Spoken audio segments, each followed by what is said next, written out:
ফেরত দিতে আসছে, কয় ভাতিজা ডিস্টার্ব কইরো না, আমি এখন তিলাওয়াতে আছি, পকেটে ঢুকাই দিয়ে চলে যাও। তিলাওয়াত করে সুদের আয়াত আর পকেটে পয়সা ঢুকে কিসে? কথা কন না কেন আপনারা? কেন এমন অবস্থা হয়েছে? কোরআন পড়ে, কোরআন ওই যে ওই হাদিসটা একটু আগে বললাম, আখেরি জামানায় কোরআন বুঝবে এমন মুসলমানের সংখ্যা কমে যাবে। মুসলমান শুধু নামে থাকবে, কাজে হবে না। কোরআন জানে না, কোরআন বুঝে না, এটা কেমন মুসলমান? সে তার কিতাবও বুঝে না, সূরা ফাতিহাও বুঝে না, আউযু বিল্লাহ বিসমিল্লাহও বুঝে না, সূরা ফাতিহা বুঝে না। এই যে আমরা নামাজে দাঁড়াই অনেক সময় নামাজের ভেতরে আমাদের মনোযোগ আসে না।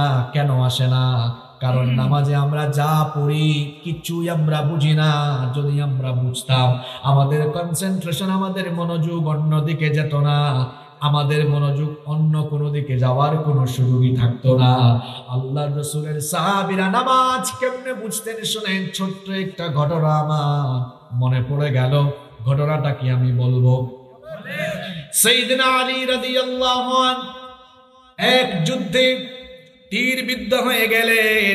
সাহাবীরা এসে তার তীর খোলার চেষ্টা করেন, তীর শরীর থেকে বের করার চেষ্টা করেন, কিন্তু এই তীর এটা যখনই ছোটাবার চেষ্টা করেন আলী রাদিয়াল্লাহু আনহু, তখন ব্যথার কারণে চিৎকার দিয়ে উঠেন। এই দৃশ্য নবীজি দেখলেন। নবী করিম সাল্লাল্লাহু আলাইহি ওয়াসাল্লাম এই দৃশ্য দেখে সাহাবীদেরকে বললেন, আমার সাহাবীরা, আমার আলীর পা থেকে তোমরা সহজেই তীর এভাবে বের করতে পারবা না, তবে আমি বলি শোনো, আমার আলীর পা থেকে তীরটা খুব সহজেই বের করে ফেলতে পারবা যখন সে নামাজে দাঁড়িয়ে যাবে। কারণ সে নামাজে দাঁড়ানোর পরে তার মনোযোগ আর অন্য কোনো দিকে থাকে না। সে যখন নামাজে দাঁড়াবে তখন তোমরা চেষ্টা করবে। আলী রাদিয়াল্লাহু আনহু নামাজের টাইমে যখন নামাজে দাঁড়ায় গেলেন, সাহাবীরা তার শরীর থেকে তীরটা বের করে ফেললেন। তিনি আহ কোনো শব্দ করলেন না। নামাজ শেষে অন্যান্য সাহাবীরা তাকে জিজ্ঞেস করলেন, কি ব্যাপার? নামাজের আগে ওই তীর বের করার জন্য যখন আমরা চেষ্টা চালালাম তখন তুমি ব্যথায় চিৎকার দিলে, কিন্তু এখন নামাজের ভেতরে তীরটা বের করলাম একটু আহ শব্দ করলে না, কারণটা তো বুঝলাম না। তিনি তখন বললেন, শোনো, নামাজে দাঁড়ানোর পরে আমি আমার রবের সাথে এমন প্রেম ভালোবাসায় এত বেশি মনোযোগ দিয়ে দিই, কারণ নামাজে যখন আমরা দাঁড়াই আমাদের সাথে কথা বলেন কি? আমি যখন নামাজে দাঁড়ালাম, আমি যখন তিলাওয়াত করছিলাম, নামাজের দিকে মনোযোগী হলাম, আমি তিলাওয়াত করে নামাজের মধ্যে তিলাওয়াত করে তাসবিহ জপে আমি এত মজা পাচ্ছিলাম, মনে হচ্ছিল আল্লাহ আমার প্রতিটা কথার জবাব দিচ্ছে। আমি যখন নামাজের প্রতি যখন মনোনিবেশ করে আল্লাহর প্রেমে হাবুডুবু খাচ্ছিলাম, তখন আমার শরীরের কোন অংশ থেকে তোমরা তীর বের করেছ মনোযোগী ছিল না, এই জন্য কোন শব্দ আমি করি না। এরকম মনোযোগ ছিল তাদের, এরকম মনোযোগ ছিল। নামাজ বুঝতেন তো তারা। আমরা কোরআন তেলাওয়াত করি, মজা পাই না। অনেকে আছে কোরআন তেলাওয়াত করেও গুনাহ থেকে বাঁচতে পারে না। কেন? কোরআন সে বুঝে না। এজন্য আল্লাহ তাআলা বলছেন, আফালা ইয়াতাদাব্বারুনাল কুরআন আম আলা কুলুবিন আকফালুহা। কি হয়েছে তোমাদের? কেন তোমরা কোরআন বুঝার চেষ্টা করো না? তবে কি তোমাদের অন্তর তালাবদ্ধ হয়ে গিয়েছে? অন্তরের তালা খুলে দেন, কোরআন বুঝার চেষ্টা করেন, কারণ কোরআন বুঝার জন্য হুকুম দিয়েছেন যিনি, তিনি কি? আস্তে বলবেন না, জোরে বলেন, তিনি কি?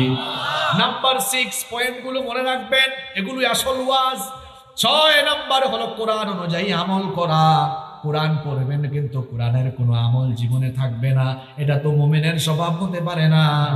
আমার রাসূলের কাছে 23 বছরে কোরআন নাজিল হয়েছে, আর কোরআনের প্রত্যেকটি বিধান তিনি বাস্তব জীবনে আমল করে আমাদের জন্য আদর্শ রেখে গিয়েছেন।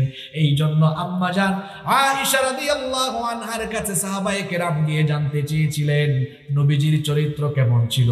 তিনি বললেন, তোমরা কি কোরআন পড়ো না? কানা খুলুকুল কোরআন। এই যে কোরআন আপনারা দেখছেন, এই কোরআন হলো প্রিন্টেড কোরআন, আর আমার নবী ছিলেন প্র্যাকটিক্যাল কোরআন। প্র্যাকটিক্যাল বাস্তব নমুনা ছিলেন মুহাম্মাদুর রাসূলুল্লাহ সাল্লাল্লাহু। কিন্তু আমাদের জীবন আর কোরআন সম্পূর্ণ ব্যতিক্রম, মিল নাই। বলবেন হুজুর কেমনে মিল নাই? আল্লাহ কোরআনে বললেন মিথ্যা বলিও না। আমাদের মধ্যে মিথ্যা বলার স্বভাব আছে না নাই? আল্লাহ বললেন রাস্তাঘাটে চলার সময় পরনারীর দিকে তাকায়ও না। যুবকরা যখন রাস্তা দিয়ে হেঁটে যায়, মেয়েদেরকে টিজ করে, বিরক্ত করে, ডিস্টার্ব করে, ইফটিজিং করে মেয়েদের দিকে তাকায়া থাকে। কোরআন যদি বুঝতো, সূরা নূর যদি পড়তো, তাহলে এমন করতো না। আল্লাহ তাআলা বলেছেন কুল্লিল মুমিনিনা ইয়াগুদ্দু মিন আবসারিহিম, ও নবী মুমিন পুরুষদেরকে বলেন চক্ষুটাকে যেন পরনারীর দিকে না দিয়ে নিচের দিকে নামায়া রাখে। হুকুমটা কার? আমরা কোরআন পড়ি, কোরআন বুঝি না। এই কারণে অনেক মহিলারা আছে নামাজও পড়ে, নামাজ আদায় করে, কোরআন তেলাওয়াত করে, আবার বাড়ি থেকে বগুড়া যাওয়ার সময় লিপস্টিক ছুটে দিয়ে আশকারা মাস্কারা লাগায় বাড়ি থেকে বের হয়। অবশ্যই এমন নারী আমাদের গাবতলীতে নাই। সাজগুজ করবেন আপনি আপনার স্বামীর জন্য, হাজবেন্ডের জন্য। যে মহিলা কোথাও যাওয়ার আগে 2-3 ঘন্টা লাগে সাজগুজ করতে, এই মহিলার চরিত্র ভালো না। পর পুরুষকে দেখাবার জন্য ঘন্টার পর ঘন্টা সাজগুজ করেছে। আপনি বাড়ির বাহিরে গেলে এত সময় লাগবে কেন? Only 5 minutes. জাস্ট বোরকা পরবেন, নিকাব করবেন, বের হয়ে যাবেন। এত সাজগুজ কেন আপনার?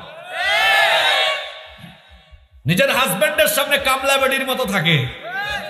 আর বগুড়ায় যাওয়ার সময় হাজবেন্ড বলছে কই গো তোমার কি হলো? কই দাঁড়াও না, আশকারাটা দিয়েছে, মাসকারাটা শেষ করি। আরো কিছুক্ষণ গেল, হাজবেন্ড বলছে এখনো কি তোমার শেষ হয় না? কই দাঁড়াও না, একটু কড়া করে লিপস্টিক লাগায় দে। যেভাবে পোলাপাইন ঠিক ঠিক কইতেছে মনে হচ্ছে ওয়াজ কমন পড়ছে এটা। হ্যাঁ পড়ছে। আমার বোনদেরকে বলছি খবরদার, বেপর্দা হয়ে ঘর থেকে বের হবেন না। পর্দা করবেন। পর্দার বিধানটা মোল্লার না আল্লাহর? আরো জোরে বলেন পর্দার বিধানটা কার? আর আপনারাও ঘরের নারীদেরকে পর্দা করাবেন। যারা বিয়ে করেছেন বউকে পর্দায় রাখবেন। অনেকে আছে এত ব্যক্তিত্বহীন পুরুষ, বউয়ের সাথে ছবি তুলে সেই ছবি আবার ফেসবুকে আপলোড দেয়। এই রকম ভাই অবশ্য আমাদের গাবতলীতে নাই? আছে, এটাও আছে। আবার এখন নতুন ব্যবসা শুরু হয়েছে, বউকে পণ্য বানিয়ে কাপল ব্লগ বানিয়ে সেটা ইউটিউবে ফেসবুকে দিয়ে ডলারের ধান্দায় সামান্য কয়টা পয়সার জন্য নিজের বউয়ের চেহারা বিক্রি করে পয়সা কামায়। এমন ব্যক্তিত্বহীন রুচিহীন পুরুষ এখন দুনিয়ায় নাই। কি এটা যুবকরা বুঝবে কি রে? আপনারা কি দেখেন কাপল ব্লগ? দেখেন, আবার দেখে বলছেন। এতদিন ছিল ট্রাভেল ব্লগ, ফুড ব্লগ, এখন বের হয়েছে কি কাপল ব্লগ। হাজব্যান্ড ওয়াইফ কি করে সেটা ভিডিও ধারণ করছে। আরে বাপ রে বাপ। মেয়ে তো বিয়ের কথাবার্তা যখন হয়তো তখনই বলছে শোনো আমরা বিয়ের পরে আমরা একটা ইউটিউব চ্যানেল খুলবো, আমরা একটা ফেসবুক পেজ খুলবো, আমি রান্না বান্না করবো সেটাও আমরা ওখানে দেব, আমরা কোথায় যাচ্ছি সব একদম ঘুম থেকে উঠে এই যে দেখুন আপনার ভাই এখনো ঘুমাচ্ছে, আমি তাকে ডেকে তুলবো। আর ভাই বলছেন এই যে আপনাদের ভাবি এখনো ঘুমাচ্ছেন, আমি ডেকে তুলবো। বেহায়া বেশরম লাঞ্ছরমের কিচ্ছু এদের ভিতরে নয়। রুচিহীন ব্যক্তিত্বহীন নারী পুরুষেরা। আপনার বউকে আদর করে ঘুম থেকে উঠাবেন, আপনার স্বামীকে আপনি আদর করে ঘুম থেকে ভাঙাবেন। এটা কি জাতিকে দেখানোর দরকার আছে? আপনার স্ত্রীকে আপনি মুখে তুলে খাইয়ে দিবেন, আপনি আপনার স্বামীকে খাওয়াই দিবেন। হাজবেন্ড ওয়াইফ সময় পেলে ঘুরতে যাবেন, একজন আরেকজনকে গিফট করবেন। এটাকে নাটক কইরা জাতিকে দেখানোর কোনো দরকার আছে? যে পুরুষ তার নিজের বউকে পাবলিককে দেখায়, এই পুরুষ যে কতটা ব্যক্তিত্বহীন, কতটা রুচিহীন, তার আসলে ভাবা দরকার। এত টাকা মোহরানা দেয়া সে বিয়া করলো, তার বউয়ের রূপ সৌন্দর্য সে উপভোগ করবে, এটাই কথা ছিল। কিন্তু না, সে তার বউকে পাবলিকের সম্পদ বানাই দিছে। জনগণের তো একটা হক আছে, সবাই দেখুক না। বেহায়া, নির্লজ্জ, বেশরম, ব্যক্তিত্বহীন, মর্যাদাহীন না হলে এমনটা করে না। আল্লাহ এই সকল বেহায়াদেরকে হেদায়াত দেন। আমিনের আওয়াজ যে আসতে হয়েছে বুঝা গেছে, কমন মনে হয় এখানেও পড়ছে। কোরআনের 6 নম্বর দাবির কথা বলছিলাম। কোরআন অনুযায়ী আমল করতে হবে। নবীজি এবং তার সাহাবীরা কোরআন পড়তেন আর নিজেদের সাথে কোরআন মিলাতেন। কোরআন তারা পড়তেন আর কোরআনের সাথে জীবনটা মিলাতেন। কোরআনের মতো করে নিজেদের জীবনটাকে তারা সাজাতেন। কারণ এই কোরআনের মতো করেই আপনি আপনার জীবনকে সাজাতে হবে। হুকুমটা কার? আরো জোরে বলেন কার? এই কয়টা কথা বললাম? এবার লাইনে তুলছি আপনাদেরকে 7 এবং 8 নম্বর গুরুত্বপূর্ণ পয়েন্ট বলবো। নিতে পারবেন তো আপনারা? তুলাইতে পারবেন তো? মনোযোগ আছে তো সবার? দেখেন আমি কি সুন্দর ধাপে ধাপে আসছি। প্রথম দায়িত্ব, কোরআন এটা আপনি শিখবেন। 2 নম্বর পড়বেন আর শুনবেন। 3 নম্বর আপনি শিখাবেন অধীনস্থদেরকে। 4 নম্বর যতটুকু পারেন মুখস্থ করেন। 5 নম্বর কোরআন বুঝেন। 6 নম্বর কোরআন অনুযায়ী আমল করেন। দায়িত্ব কি শেষ? দায়িত্ব কি শেষ? এবার দায়িত্ব আরম্ভ হলো। এই কোরআনের দাওয়াত নিয়ে আপনি বের হয়ে পড়েন, মানুষকে কোরআনের দাওয়াত দেন। নবী করিম সাল্লাল্লাহু আলাইহি ওয়াসাল্লামের কাছে কোরআন নাজিল হয়েছে 23 বছরে। এই 23 বছর তিনি কি কোরআন নিজে নিজে পড়ছেন নাকি মানুষকে শুনিয়েছেন? শুনিয়েছেন। কোরআনের দাওয়াত দিয়েছেন। নবীজিকে আল্লাহ কেন পাঠিয়েছেন? শুধুমাত্র কোরআনের দাওয়াতের জন্য নয়, দাওয়াতের পাশাপাশি কোরআনের রাজ, কোরআনের বিধান কায়েমের জন্য আল্লাহ তাআলা নবীজিকে কেন পাঠালেন শুনেন।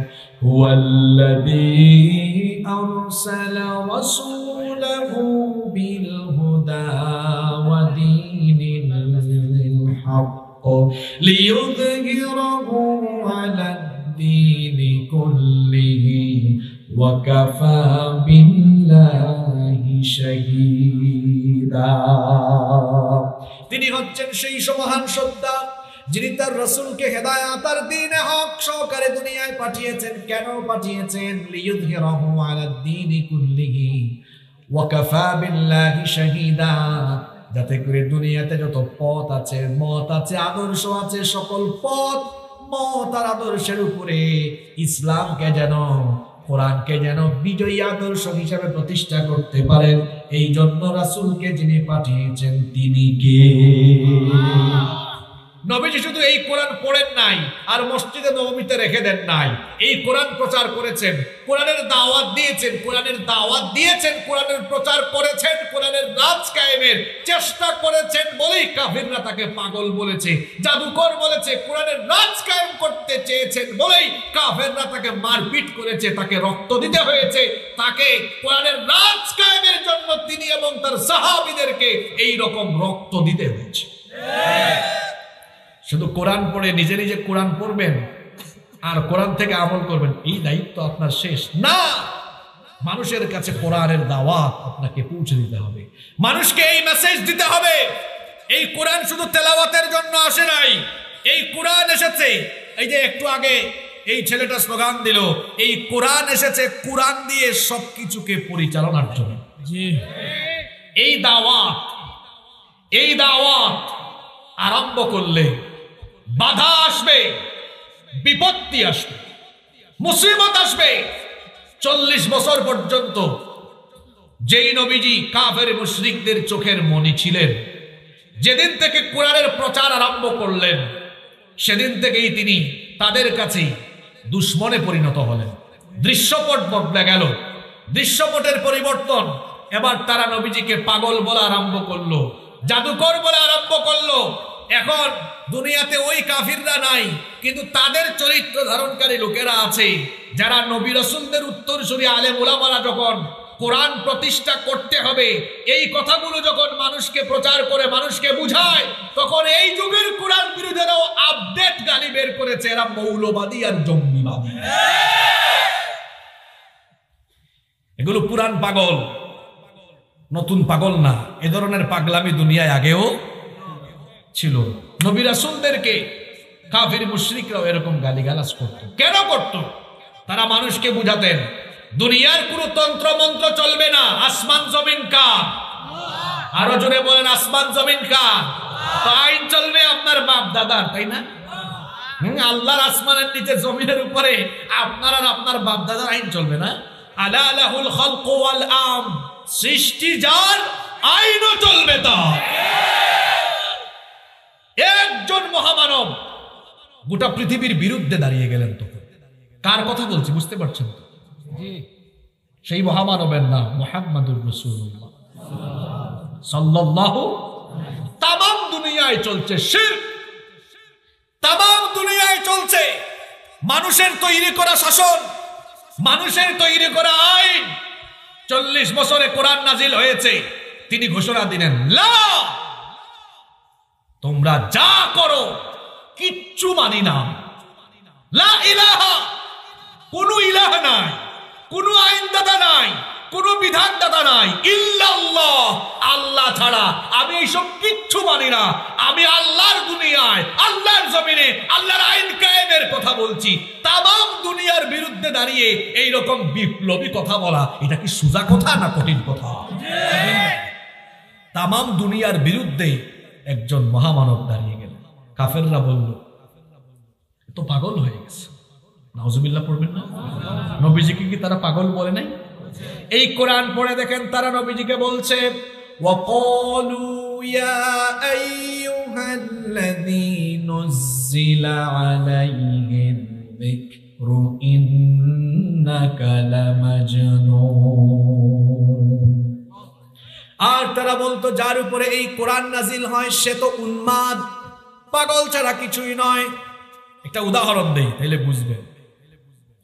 এটা কথার কথা আর কি, অন্যভাবে নিয়েন না। এই গাবতলিতে মনে করেন এই গাবতলি চলছে, আমার এই ভাই মনে করেন চালাইতেছে। হঠাৎ করে আমি এসে বললাম না এইরকম চলবে না, এটা এইরকম চলা উচিত। মানুষজন আমাকে বলবে গাবতলির মানুষ, গোটা গাবতলি চলে এক তালে আর উনি আছে আর এক তালে, পাগল ছাগল থেকে আসছে, বলবে কি না? গোটা আরবের মধ্যে শিরক, পৌত্তলিকতা আর মানুষের আইন চলছে, সেখানে একজন মহামানব দাঁড়িয়ে বললেন না, এভাবে চলতে পারে না, জমিন যার, আইনও চলবে। তারা বলল দেখছো কথা, কত বড় কথা এটা। বাধা বিপত্তি আসলো, নবীজি থেমে গিয়েছেন? কথা বলেন, থেমে গিয়েছেন? আপনার দায়িত্ব কি? আপনিও দাওয়াত দিবেন, বাধা আসবে, বিপত্তি আসবে, পরোয়া করা যাবে না, ভয় ভীত হওয়া যাবে না, ভয় পাওয়া যাবে না।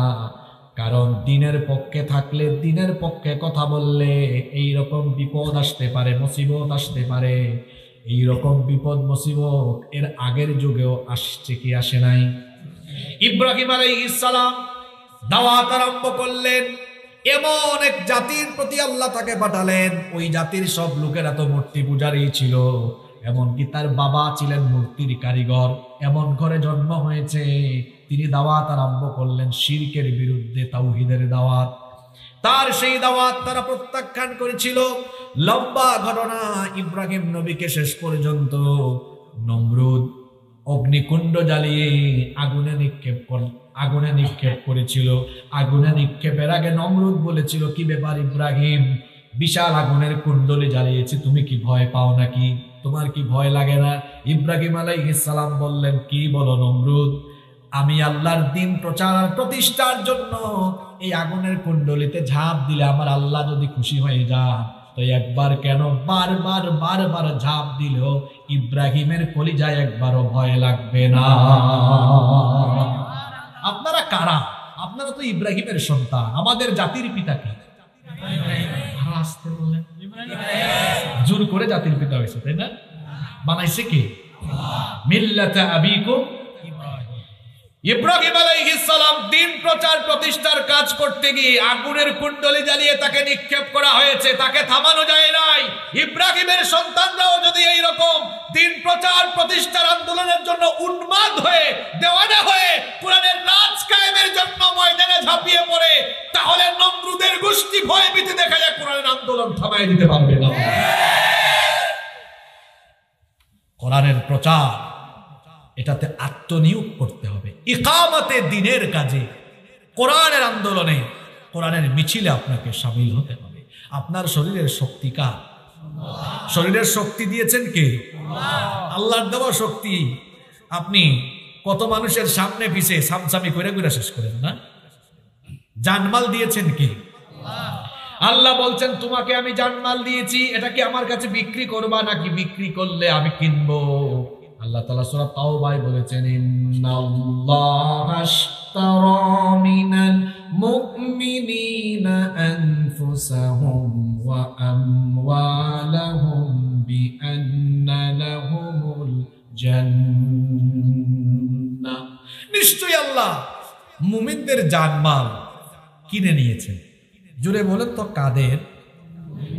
আর একটু আস্তে বলেন। আল্লাহ তো বলতে পারতেন ইন্নাল্লাহা আশতারা মিনান নাস, মানুষের জানমাল কিনে নিয়েছে।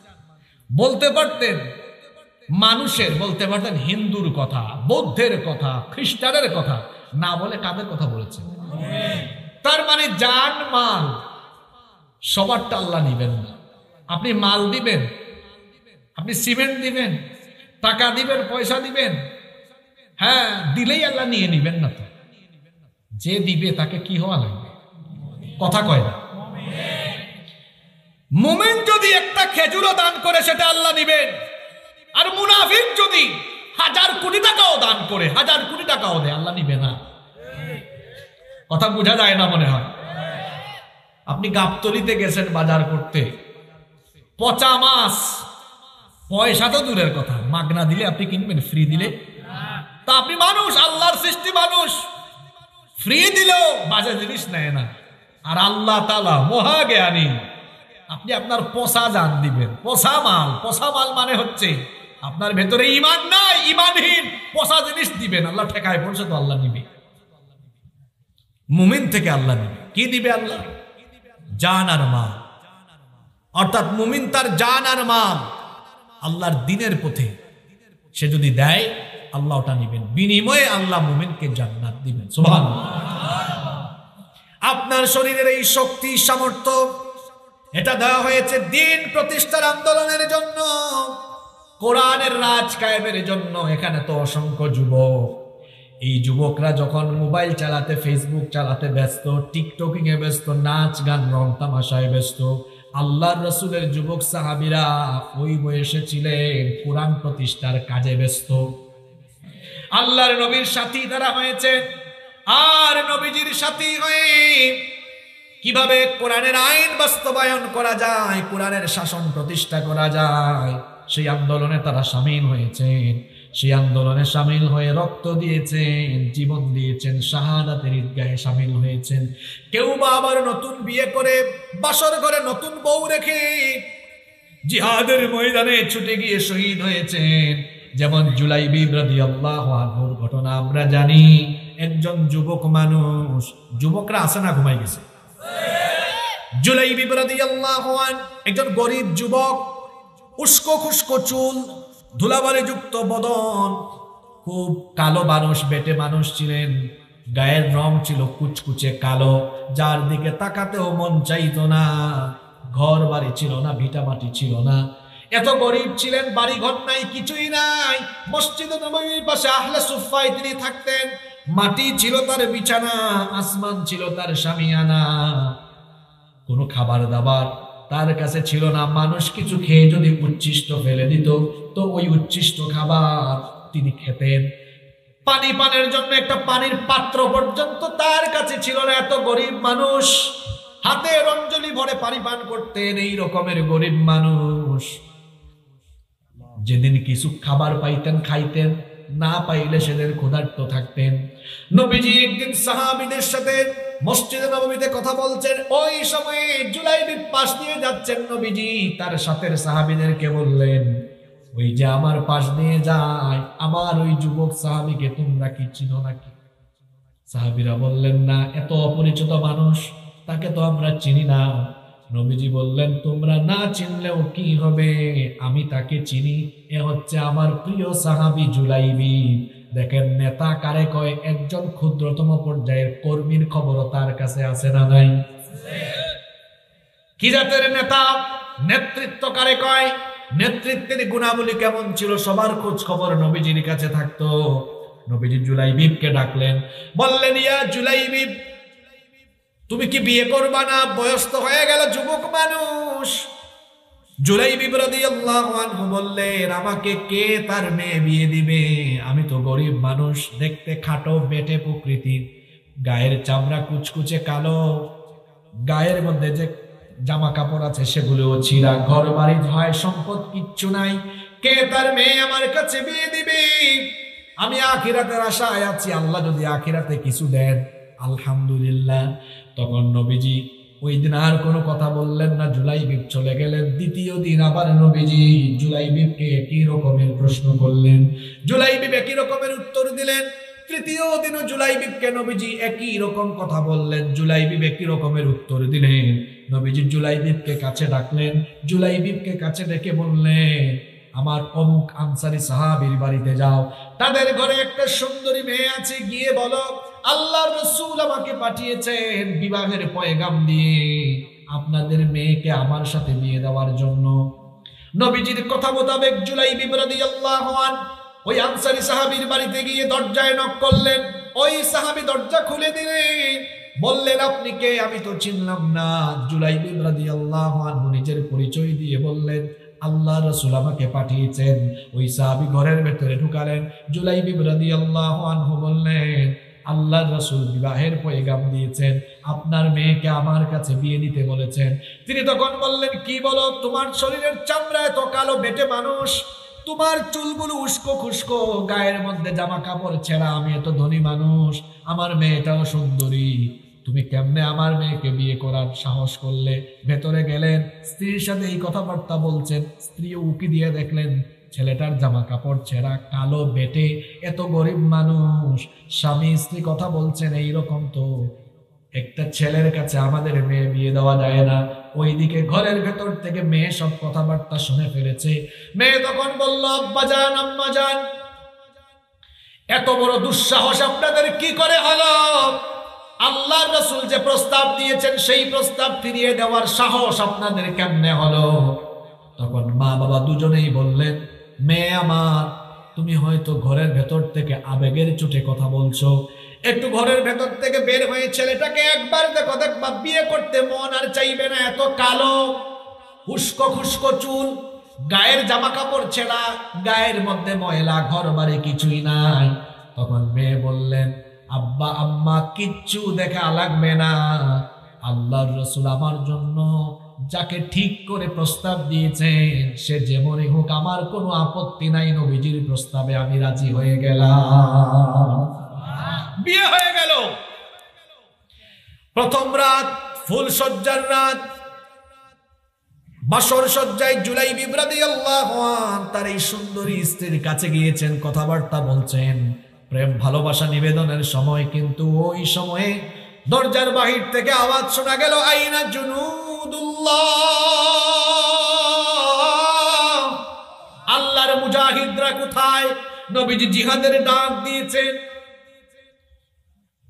তীরের শলা থেকে যেমন ধনুক ছুটে যায়, ঠিক তেমনি ভাবে জুলাইবিব রাদিয়াল্লাহু আনহু তার প্রিয়তমা সুন্দরী স্ত্রীর সঙ্গ বিচ্ছিন্ন করে তলোয়ার হাতে নিয়ে জিহাদের ময়দানে ছুটে গেলেন। ৭টা কাফেরকে জাহান্নামে পাঠিয়ে তিনিও শহীদ হয়ে গেলেন। জিহাদ যখন শেষ হয়ে গেল, যুদ্ধ যখন শেষ হয়ে গেল, নবীজি ময়দানে এসে সাহাবীদেরকে বললেন, সকল শহীদদের লাশ আমার সামনে নিয়ে আসো। সকলের লাশ সামনে আনা হলো। নবীজি সবগুলো লাশ দেখলেন, দেখার পরে বললেন, আমার হাবিবের লাশ কোথায়? তাকে দেখছি না কেন? সাহাবীরা বললেন, ওগো আল্লাহর রাসূল, আপনার হাবিব আবার কে? তাকে তো আমরা চিনলাম না। নবীজি বললেন, তোমরা চিনা লাগবে না, আমি নিজেই আমার হাবিবকে নিজে খুঁজে বের করব। তিনি আবার যুদ্ধের ময়দানে নিজেই খোঁজা আরম্ভ করলেন। ৭ জন কাফিরের পাশে একটা লাশ পড়ে থাকতে দেখলেন। কাছে গিয়ে দেখলেন গায়ের মধ্যে, চেহারার মধ্যে অনেক ধুলাবালু। নবীজি তার নিজের পবিত্র হাত মোবারক দিয়ে ধুলাবালিগুলো ছুটাইয়া দিলেন। এরপরে নবীজি ধুলাবালুগুলো ছুটাইয়া দেওয়ার পরে দেখলেন এটা তার প্রিয় সাহাবী জুলাইবিব। অন্য সাহাবীদেরকে ডেকে বললেন, দেখো দেখো, এটা হচ্ছে আমার হাবিব। নবীজি তখন জুলাইবিবের মাথা নবীজির উরু মুবারকের উপরে রাখলেন। উরু মুবারকের উপরে রেখে বললেন, আরে তুমি নতুন বিয়ে করেছো, নতুন বিয়ে করে তোমার এত সুন্দরী স্ত্রী রেখে আল্লাহর দ্বীন বিজয়ের জন্য, কোরআনের রাজ কায়েমের জন্য তুমি জীবনটা এখানেই বিলিয়ে দিয়েছো জুলাইবি। আমি সাক্ষ্য দিচ্ছি, তুমি আমার, আমি তোমার। এখনকার যুবক ছেলেরা তার গার্লফ্রেন্ডকে বলবে, তুমি আমার, আমি তোমার। আর আল্লাহ রাসূলের সাহাবীরা তাদের জীবনকে আল্লাহ আর রাসূলের জন্য ওয়াকফ করে দিয়েছে। কোরআন ইসলাম এভাবেই প্রতিষ্ঠিত হয়েছে। যুবক ভাইদেরকে বলছিলাম, এখন আপনারা রং তামাশা করেন, আর ওই বয়সে নবীজির সাহাবীরা কোরআন প্রতিষ্ঠার আন্দোলনে সামিল হয়ে নিজেদের সবকিছু উজাড় করে দিয়েছেন। আমরাও কোরআন প্রতিষ্ঠার আন্দোলনে নিজেদেরকে উজাড় করে দিতে পারবো কিনা? কারা কারা পারবেন দেখি দুহাত তুলে আল্লাহকে দেখান।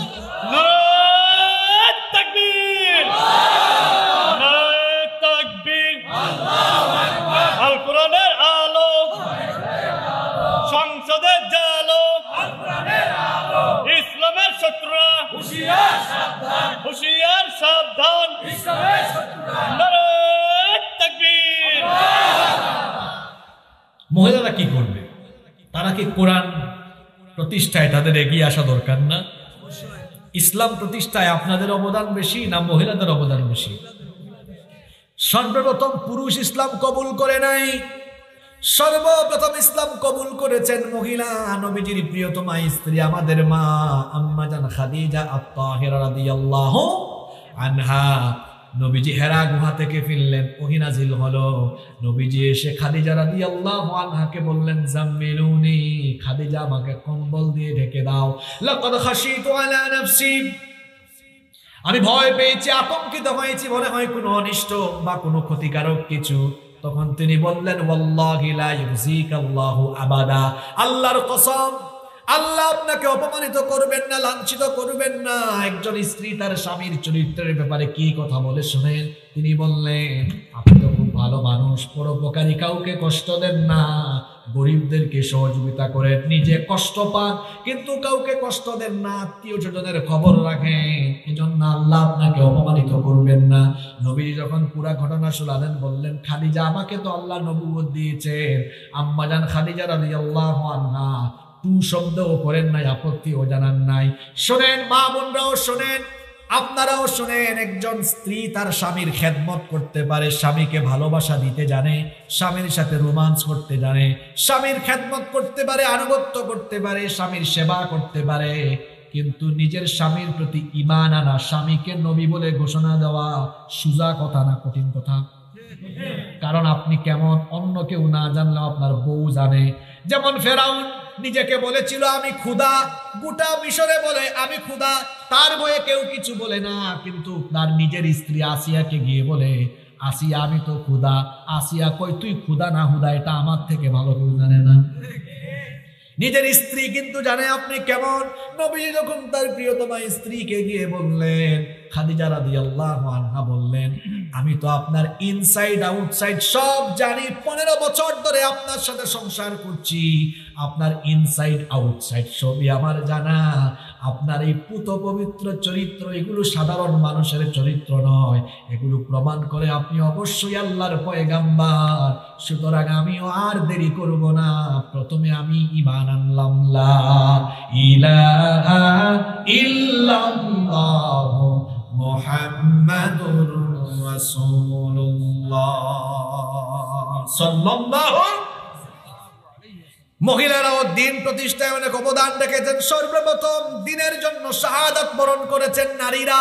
সুমাইয়া রাদিয়াল্লাহু আনহা ইসলামের জন্য প্রথম শহীদ হয়েছে। একজন মহিলা তার কুলের বাচ্চাকে নিয়ে নবীজির সামনে এসেছেন। শুনতেছেন ঘটনা আপনারা? কষ্ট হচ্ছে আপনাদের? একজন নারী কুলের শিশু বাচ্চা নিয়ে নবীজির কাছে এলেন, বললেন, ইয়া রাসূলুল্লাহ, ইয়া হাবিবাল্লাহ, সবাই বলেন সাল্লাল্লাহু আলাইহি ওয়াসাল্লাম, আমার এই ছোট্ট শিশু, তাকে আমি আপনার কাছে দ্বীন প্রতিষ্ঠার আন্দোলনে সুপর্দ করলাম। নবীজি বললেন, এটা তো বাচ্চা মানুষ, বড় হোক তারপরে দিও। ওই মহিলা বললেন, ওগো আল্লাহর রাসূল, আমার স্বামী কোরআন প্রতিষ্ঠার আন্দোলনে ছিল, যুদ্ধে শহীদ হয়েছে, আমার একটা সন্তানও ছিল, সেও শহীদ হয়েছে, এখন তো আমার আর কিছুই নাই, শুধুমাত্র এই সন্তানটা আছে। আমার আফসোস, এই সন্তানটাকে আমি কুলে রাখবো না, এটাকেও দিন প্রতিষ্ঠায় দিয়ে দিব। নবীজি বললেন সে বড় হোক। মহিলা বললেন, না ওগো আল্লাহর হাবিব, আপনি কোন যুদ্ধে প্রয়োজনে আমার এই শিশু বাচ্চাটাকে ঢাল হিসাবে ব্যবহার করবেন, যাতে করে কিয়ামতের ময়দানে আমি আল্লাহকে বলতে পারি, আল্লাহ আমার স্বামী সন্তান সব কিছুকে তোমার জন্য, তোমার রাসূলের জন্য, কোরআনের রাজ প্রতিষ্ঠার জন্য সব কিছু তোমার জন্য বিলীন করে দিয়েছি। আল্লাহু আকবার। এই হলো নারীদের ত্যাগের নমুনা। যেই সকল মায়েরা এখানে এসেছেন সন্তানদেরকে দিন প্রতিষ্ঠার আন্দোলনে ওইভাবে সাহস দিয়ে নামায়া দিবেন, যেই রকম করে আবু হানিফার মা আবু হানিফাকে সাহস দিয়েছেন। আবু হানিফা রাহিমাহুল্লাহ, নাম শুনছেন তো আপনারা? ইমাম আবু হানিফা কি জাতের ইমাম? আমাদের মসজিদগুলো ইমাম সাহেবের মতো ইমাম নাকি? কথা কন না কেন? ইমাম আবু হানিফা রাহিমাহুল্লাহ, ইমামুল আযম, তাকে সেই সময়ের জালিম বাদশা গ্রেফতার করলো, বলল আমার বশ্যতা, আমার আনুগত্য স্বীকার করো, আমার এই জুলুম সমর্থন করো, আমার জুলুম শাসনকে সমর্থন দাও। আবু হানিফা বললেন, জীবন চলে যাবে, একজন হক্কানি আলেম কখনো জালিমের সামনে মাথা নামাতে পারে না। হুকুম আসলো আবু হানিফাকে মারপিট করো। দিন কায়েমের আন্দোলনে থাকলে জেল, জুলুম, জরিমানা, জুলুম, নির্যাতন নতুন বিষয় না, এগুলো পূর্বের যুগেও এগুলো ছিল কি ছিল না? পিটানো হচ্ছে। এবার বলা হলো আবু হানিফার মাকে আনো। ইমামে আযম আবু হানিফা রাহিমাহুল্লাহ এর মায়ের সামনে সন্তানকে কাপড় খুলে পিটানো হচ্ছে। মা একটু মন খারাপও করলেন না, উল্টা কি বললেন, আবু হানিফা এরা তোমাকে খুব পিটাচ্ছে দেখছি, পিটাতে পিটাতে যদি তোমাকে সেন্সলেস বানায়াও ফেলে, লাশ বানায়াও ফেলে, তুমি আল্লাহর দ্বীনের উপরে অটল থাকবা, এদের সামনে মাথা নোয়াবা না। মহিলা প্যান্ডেলে যে মায়েরা এসেছেন, মাদেরকে এমন হতে হবে, সন্তানদেরকে দিন প্রতিষ্ঠায় নামায় দিতে হবে, আর বলতে হবে দিন প্রতিষ্ঠার জন্য তুমি শহীদ হয়ে যাও বাবা, তাও আপত্তি নাই, এটা আমার জন্য গর্বের ব্যাপার, আমি একজন শহীদের মা হব, ঠিক কিনা? শাহাদাতের মৃত্যু এটা শ্রেষ্ঠ মৃত্যু। বিছানায় মারা গেলেও মারা যাবেন, রোগে সুখে আক্রান্ত হয়ে মারা গেলেও মারা যাবেন, অ্যাক্সিডেন্ট করে মারা গেলেও মারা যাবেন, মরার পরে হিসাব আছে, বিচার আছে। কিন্তু শাহাদাতের মৃত্যু এটা হলো শ্রেষ্ঠ মৃত্যু। শাহাদাতের মৃত্যুর পরে কোনো হিসাব নাই, বিচার নাই, বিনা হিসাবে বিনা বিচারে আল্লাহ শহীদকে জান্নাত দেন। এই জন্য নবীজির সাহাবীরা শহীদ হওয়ার জন্য পাগল পড়া ছিলেন। নবীজি বলতেন, আমার ইচ্ছা হয় আমি আল্লাহর দ্বীনের জন্য শহীদ হই, আবার আল্লাহ আমাকে জীবন দেন, আবার শহীদ হই, আবার যদি জীবন দেন আবার শহীদ হই। সুবহানাল্লাহ। এই জন্য নবীজির সাহাবীরা শহীদ হওয়ার জন্য পাগল পাড়া ছিলেন। শাহাদাতের জজবা নিয়ে কোরআনের রাজ প্রতিষ্ঠার আন্দোলনে তারা ছিলেন। আমাদের এখানে যে যুবকরা আছে, সারা পৃথিবীর যুবকরা যদি কোরআনের রাজ কায়েমের জন্য শাহাদাতের তামান্না নিয়ে শাহাদাতের ঈদগাহে শামিল হওয়ার প্রত্যয় নিয়ে কোরআনের ছায়াতলে আসে, কোরআনের বিজয় যিনি দিয়ে দিবেন তিনি কে? আমরা পারবো তো? পারবো তো? আল্লাহ সবাইকে কবুল করে। নাম্বার 8 হলো কোরআনের শাসন কায়েম করা, যেটা এই ভাই স্লোগান দিল। দেখছেন আমি ধাপে ধাপে একদম শেষেরটাতেই আসলাম। কোরআন এসেছে শুধু তিলাওয়াতের জন্য, খতমের জন্য, আর কোরআন দিয়ে ঝাড়ফুঁক করার জন্য নয়। কোরআন এসেছে কোরআন দিয়ে সব কিছুকে পরিচালনা করার জন্য। এজন্য আল্লাহ কোরআন দিয়েছে। নবী করিম সাল্লাল্লাহু আলাইহি ওয়াসাল্লাম 10 বছর কোরআন দিয়ে রাষ্ট্র শাসন করে দেখিয়ে দিয়েছেন কোরআনের শাসন কেমন হয়। কোরআন শুধু মসজিদে থাকবে, কিন্তু সমাজ পরিচালনায় কোরআন থাকবে না, রাষ্ট্র পরিচালনায় কোরআন থাকবে না, এমনটা তো হতে পারে না। আমাদের মধ্যে অনেক মুসলমান আছে, তারা কবরের ওয়াজ, জান্নাতের ওয়াজ, জাহান্নামের ওয়াজ খুব মন দিয়ে শোনে, কিন্তু কোরআন প্রতিষ্ঠার ওয়াজ শুনলে চেহারা অনেকের কালো হয়ে যায়। কোন মসজিদে যদি কোনো ইমাম সাহেব বলেন এই মসজিদ সভাপতির আইনে চলবে না, সেক্রেটারির আইনে চলবে না, কোনো মুসল্লির কথাই চলবে না, মসজিদ চলবে আল্লাহর আইনে। তখন দেখবেন সভাপতিও তাল মিলাবে, বলে হুজুর ঠিক কথাই কইছেন। সেক্রেটারি, মুসল্লি সবাই বলবে আমাদের হুজুর তো সঠিক কথাই বলেছেন।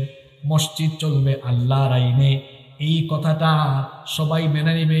ইমাম সাহেব যদি বলেন মসজিদ চলবে কোরআন দিয়ে, কেউ কোনো আপত্তি করবে না। কিন্তু এই বয়ান করার পরে সেকেন্ড পয়েন্টে যদি ইমাম সাহেব বলেন যে কোরআন দিয়ে মসজিদ চলবে, ওই কোরআন দিয়ে, ওই আল্লাহর আইন নিয়ে মসজিদের বাহিরের সব কিছু চলবে, যারা একটু আগে ঠিক ঠিক কইয়া চিল্লাইছিল তাদের মধ্যেও কয়েকজন মুনাফিক মার্কা লোক দেখা যাবে, সঙ্গে সঙ্গে তাদের চেহারা কালো হয়ে গেছে। তার মানে বোঝা যায় কিছু মানুষ অনুষ্ঠান উদ্বোধনের আগে তিলাওয়াত, কোরআনের খতম, কোরআনের তেলাওয়াত, এগুলোতে তাদের ঝামেলা নাই। কিন্তু কোরআনের রাজ কায়েমে তাদের যত ঝামেলা, যত বাধা বিপত্তি। কারণ হলো কোরআনের রাজ, কোরআনের শাসন যদি কায়েম হয়ে যায়, চুরি থাকবে না, ডাকাতি থাকবে না, লুটপাট থাকবে না। যেহেতু কোরআনের শাসন কায়েম হয়ে গেলে চোর বাটপাটদের চুরি ডাকাতির সুযোগ থাকবে না। এই জন্য চোর, ডাকাত আর দুর্নীতিবাজ লোকেরা কোরআনের রাজ কায়েমের বিরুদ্ধে দাঁড়িয়ে যায়। কিন্তু আমরা তো মুমিন, ইমানদার যারা কোরআনের শাসনের পক্ষে থাকবে, তারা কোরআনের শাসন চাইবে, তারা এই কোরআনে সব আছে। এই কোরআনের ভেতরে কিভাবে রাষ্ট্রনীতি পরিচালনা করতে হয়, কিভাবে সমাজ পরিচালনা করতে হয়, সব কিছু আছে না নাই? আরো জোরে বলে আছে না নাই? ওয়াজ করে সুদখুরকে এটা বোঝানো যাবে যে সুদ অনেক মারাত্মক গুনাহ, সুদ বড় পাপ, সুদের 70টার বেশি গুনাহ আছে। তার মধ্যে সবচেয়ে নিম্ন পর্যায়ের গুনাহ হলো মার সাথে জিনা করা।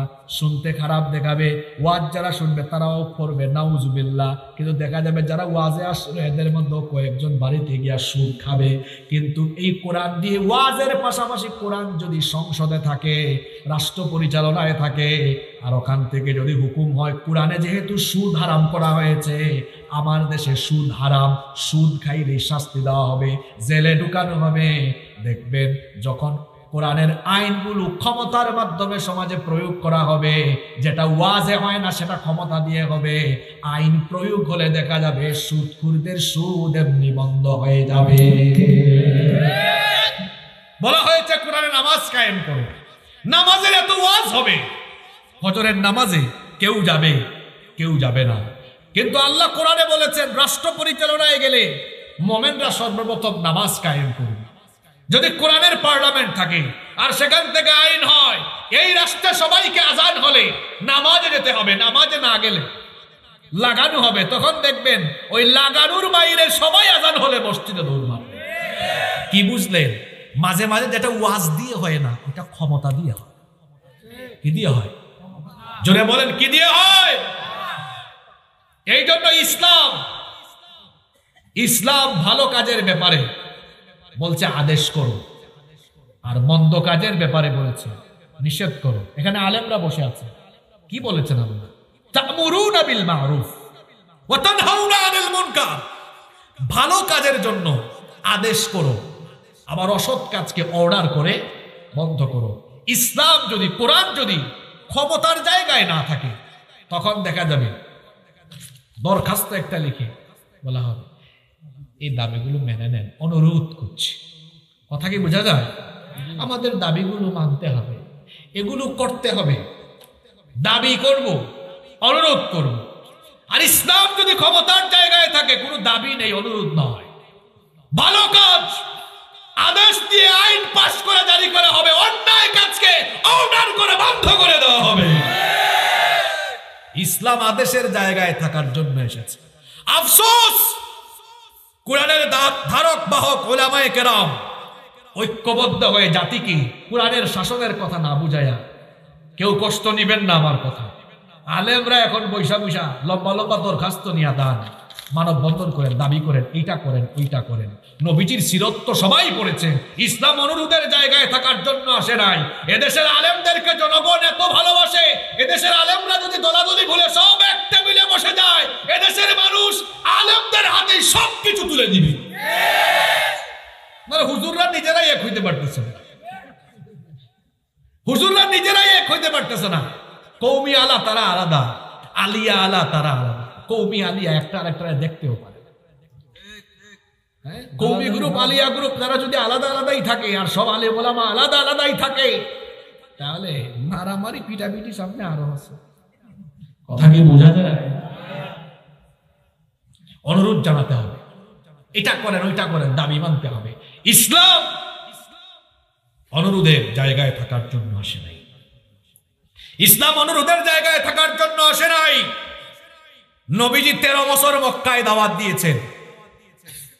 আল্লাহর আইন মানতে হবে, আল্লাহর কোরআনের বিধান প্রতিষ্ঠা করতে হবে, দাওয়াত দিয়েছে, লোকবল তৈরি করেছে। এরপরে যখন কোরআনের রাজ কায়েম হয়ে গেল, তখন আদেশ দিয়ে দিয়ে সব বন্ধ করে দিয়েছে। চুরি বন্ধ, ডাকাতি বন্ধ, জিনা বন্ধ, অন্যায় বন্ধ, অপরাধ বন্ধ। নবীজির মাক্কি জীবন পড়ান, আল্লাহর নবীর মাক্কি জীবন অধ্যয়নের পাশাপাশি মাদানী জীবন অধ্যয়ন করে এই শিক্ষা নিতে হবে, ইসলাম শুধু অনুরোধের জায়গায় থাকবে না। মাদানী জীবনে গিয়ে ইসলাম যেমন হুকুমত প্রতিষ্ঠা করেছে, তেমনি ভাবে ইসলামী হুকুমত প্রতিষ্ঠার জন্য মানুষকে বোঝাতে হবে। কোরআনের শাসনের দরকার আছে না নাই? আপনারা চান কি চান না? কোরআনের দাবি কয়টা বলেছি আজকে? একটু জুড়ে বলে। 1 নম্বর কি বলছিলাম? এটা বিশুদ্ধ করে আপনারা শিখবেন তো। 2 নম্বর কোরআন তিলাওয়াত করবেন, এবং 3 নম্বর অধীনস্থদেরকে কোরআন শেখাবেন। 4 নম্বর যতটুকু পারেন কোরআন মুখস্থ। 5 নম্বর কি বলেছিলাম? কোরআন বুঝার চেষ্টা করবেন। 6 নম্বর কোরআন অনুযায়ী আমল। 7 নম্বর যুবক তরুণ ছাত্রদেরকে বলছি, কাদের পিছনে ঘুরো, কাদের চামচামি করো? তোমার এই বয়সে হাতে থাকার কথা বই খাতা কলম, আল্লাহর কোরআন, রসুলের হাদিস। কিছু কিছু লোক তাদের স্বার্থের জন্য তোমাদের হাতে স্কুল কলেজে তুলে দিয়েছে স্টাম্প, তোমাদের হাতে তুলে দিয়েছে AK-47, তোমাদের হাতে তুলে দিয়েছে গাজা, ইয়াবা। যারা তোমাদের হাতের মধ্যে বই খাতা কলম, কোরআন হাদিসের বিপরীতে বই খাতা কলমের বিপরীতে গাজা, ফেন্সিডিল, ইয়াবা, লাঠি সোটা আর অস্ত্র শস্ত্র তুলে দেয়, এরা তোমাদের বন্ধু নয়, এরা তোমাদের জন্য হচ্ছে জানের দুশমন। এদের সঙ্গ ছেড়ে দাও। যারা দেখা হলেই বলে, ভাইজান আজকে নামাজ পড়েছেন? 5 ওয়াক্ত নামাজ জামাতে আদায় হয় কিনা, তাহাজ্জুদ পড়েন কিনা, পড়াশোনা ঠিক মতো করেন কিনা, দেখা হয়েছে ভাই, এই বইটা নেন, কোরআন পড়েন, হাদিস পড়েন। এরাই তোমার বন্ধু, এরাই তোমার সহপাঠী, এরাই তোমার সবচাইতে ভালো শুভাকাঙ্ক্ষী। এদের সাথী হও, এদের সঙ্গী হও। সৎ সঙ্গে স্বর্গবাস, অসৎ সঙ্গে। মুরব্বীরা আপনাদেরকেও বলবো, যারা নামাজের দাওয়াত দেয়, কোরআনের দাওয়াত দেয়, তাদের সাথী হয়ে যাও ইনশাআল্লাহ। 8 নম্বর দাবি হলো এই কোরআনকে হুকুমাতের জায়গায় নিয়ে যেতে হবে। এটাও আমাদের প্রতি কোরআনের একটা হক। এই 8টা দাবি পূরণ করতে পারলেই কোরআনের রঙে আপনি রঙিন হয়ে যাবেন। আর কোরআন কিয়ামতের দিন আপনার পক্ষে দাঁড়িয়ে আল্লাহর সঙ্গে ঝগড়া করবে ততক্ষণ, আল্লাহ আপনাকে জান্নাতে ঢুকায়া দিবে না যতক্ষণ। তাহলে কয়টা কাজ করতে হবে? আরো জোরে বলেন, পারবেন তো? যান, আজকে সিদ্ধান্ত নিয়ে যান যে ওয়াজ শুনে আসছি, কালকে থেকে যদি আমরা বেঁচে থাকি আর কি, কালকে থেকে কোরআন শুদ্ধ করে শেখার জার্নির মাধ্যমে এরপরে বাকি আরো যতগুলো পয়েন্ট আছে সেগুলো জীবনে আমরা আমল করবো ইনশাআল্লাহ। আল্লাহ সবাইকে আমলের তৌফিক দান করুন। মাহফিল কমিটির বক্তব্য থাকলে আমরা শুনবো। এর আগে মাত্র 29 ব্যাগ সিমেন্ট আছে। এই বগুড়ার মানুষ খুব দিলওয়ালা মানুষ। আমি বসে দেখলাম 2 মিনিটে 5 বস্তা 10 বস্তা দিয়ে দিয়েছে। আমার মনে হয় এখানে এরকম দিলওয়ালা মানুষ আছেন। 29 বস্তা সিমেন্ট লাগবে, 5 বস্তা 10 বস্তা করে বাকিরা এখানে মোনাজাতের আগে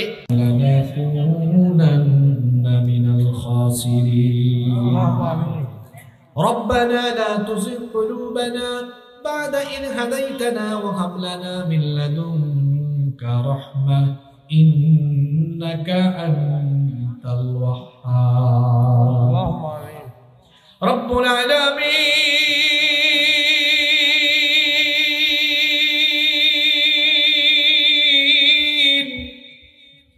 গভীর রাত পর্যন্ত তোমার কোরআন পাগল বান্দারা বান্দিরা নীরবে বসে বসে তোমার কালাম থেকে আলোচনা শুনেছেন। মালিক, আমরা যারা হাত তুলেছি জীবনে কম বেশি সবাই আমরা গুনাহ করে ফেলেছি। আমাদের গুনাহের দিকে না তাকিয়ে তোমার গফফার নামের খাতিরে আমাদের জীবনের ছোট বড় জানা অজানা যত গুনাহ আছে দয়া করে মেহেরবানি করে আমাদের জীবনের সকল গুনাহগুলোকে তুমি মাফ করে দাও। রব্বুল আলামিন, আমাদের স্ত্রী সন্তান পরিবার পরিজন সবাইকে মাফ করে দাও। আমাদের কলিজার টুকরা মা বাবাকে তুমি ক্ষমা করে দাও। আমাদের যাদের মা বাবা আমাদেরকে এতিম বানিয়ে অন্ধকার কবরের বাসিন্দা হয়েছে, জানি না তারা অন্ধকার কবরে কোন অবস্থায় আছে। মালিক, আমাদের পিতামাতা যাদের কবরের বাসিন্দা, দয়া করে তাদের কবরের আযাব মাফ করে দিয়ে তাদের কবরগুলোকে তুমি জান্নাতুল ফেরদাউস বানিয়ে দাও। আমাদের যাদের মা বাবা জীবিত আছেন নেক হায়াত বাড়িয়ে দাও। যতদিন তারা বেঁচে থাকবেন আমাদেরকে আমাদের বাবা মায়ের খেদমত করার তৌফিক দাও। আল্লাহুম্মা গফিরলি ওয়া লিওয়ালিদাইয়া ওয়া কুর রাব্বিরহামহুমা কামা ربياني صغيرا رب ارحمهما كما ربياني صغيرا রব্বুল আলামিন, আমাদের আত্মীয় স্বজন যারা কবরে চলে গিয়েছেন সবাইকে মাফ করে দাও। এই সাগাটিয়া এলাকায় কবরস্থানগুলোতে যত মুর্দেগান শায়িত, দয়া করে সকলের কবরগুলোকে জান্নাতের বাগান বানিয়ে দাও। রব্বুল আলামিন, আমাদের মধ্যে যারা অসুস্থ তাদেরকে শিফা দান করে দাও। আমাদের ব্যবসা বাণিজ্যে বরকত দাও, উপার্জনে বরকত দাও। এখানে যত মানুষ বেকার এসেছেন বেকার আছেন কর্মসংস্থানের ব্যবস্থা করে দাও। প্রবাসীদের উপার্জনে বরকত দাও, প্রবাস জীবনকে নিরাপদ করে দাও। অসংখ্য মায়েরা বোনেরা মাহফিলে এসেছেন, আল্লাহ আমার মা বোনদের জীবনের গুনাহগুলো মাফ করে দাও, তাদেরকে পর্দায় থাকার তৌফিক দাও। আমার নিঃসন্তান মা বোনদেরকে সন্তান নামক নেয়ামত দিয়ে ধন্য করে দাও। রব্বুল আলামিন, আজকের এই মাহফিলকে কবুল আর মঞ্জুর করে নাও। এই মাহফিল বাস্তবায়নের জন্য তোমার অসংখ্য বান্দা বান্দিরা টাকা দিয়েছেন, পয়সা দিয়েছেন, দান সদকা করেছেন, সবার দান সদকা গুলো কবুল করে নাও। রব্বুল আলামিন, এই মাদ্রাসাটিকে তুমি কবুল করে নাও। মাদ্রাসার গভর্নিং বডিতে যারা রয়েছেন সবাইকে মাফ করে দাও। মাদ্রাসার উস্তাদগণকে মাফ করে দাও, তাদের যোগ্যতা দক্ষতা বাড়িয়ে দাও। মাদ্রাসার ছাত্রদেরকে কবুল করে নাও। এই মাদ্রাসার যত সমস্যা রয়েছে সমস্যাগুলোকে তুমি সমাধানের ব্যবস্থা করে দাও। রব্বুল আলামিন, আমাদের সবাইকে কোরআনের জন্য দ্বীনের জন্য কবুল করে নাও। রব্বুল আলামিন, আজকে যত আলোচনা হয়েছে সেগুলো আমাদের বাস্তব জীবনে আমলের তৌফিক দাও। আজকের এই মাহফিলে অসংখ্য যুবক তরুণ ভাইরা এসেছেন, আল্লাহ আমার কলিজার টুকরা এই যুবক তরুণ ভাইদের গুনাহগুলো তুমি মাফ করে দাও। প্রত্যেকটি যুবক এবং তরুণকে তুমি দ্বীনের জন্য কবুল করে নাও। রব্বুল আলামিন, ওগো মালিক, আমাদেরকে 5 ওয়াক্তের নামাজি বানিয়ে দাও। ফিতনা ফাসাদ থেকে দূরে থাকার তৌফিক দাও। ফিলিস্তিন সহ तमाम দুনিয়ার সকল মজলুম মুসলমানদেরকে হেফাজত করো। রব্বুল আলামিন, কারাবন্দী যত মজলুম আলেম রয়েছেন তাদেরকে হেফাজত করো। কোরআনের সেই বুলবুলিগুলোকে কোরআনের ময়দানে ফিরায়া দাও। রব্বুল আলামিন, বাংলাদেশ সহ গোটা পৃথিবীতে তুমি দ্বীনের বিজয় দান করে দাও। রব্বুল আলামিন, আমাদেরকে দ্বীন কায়েমের পক্ষে দ্বীন কায়েমের পক্ষে দ্বীনি আন্দোলনে শামিল থেকে ইস্তেকামত থাকার তৌফিক দাও। রব্বুল আলামিন, ওগো আমাদের রব, আমাদেরকে তাকওয়া ভিত্তিক জীবন যাপনের তৌফিক দান করে দাও। এই এলাকায় কোরআনের এই মাহফিল যেন কিয়ামত পর্যন্ত জারি থাকে সেই ব্যবস্থা করে দাও। রব্বুল আলামিন আমাদের সবাইকে তুমি তোমার দ্বীনের উপরে অটল অবিচল থাকার তৌফিক দিয়ে দাও সাল্লাল্লাহু তাআলা আলা খায়রি খালকিহি মুহাম্মাদিন ওয়া আলিহি ওয়া আসহাবিহি আজমাইন বিফadli সুবহান রাব্বিকা রাব্বিল ইজ্জাতি আম্মা ইয়াসিফুন ওয়া সালামুন আলাল মুরসালিন ওয়ালহামদুলিল্লাহি রাব্বিল আলামিন ওয়া জাআল আখিরা কালামিনা ইনদাল মাউত লা ইলাহা ইল্লাল্লাহ মুহাম্মাদুর রাসূলুল্লাহ।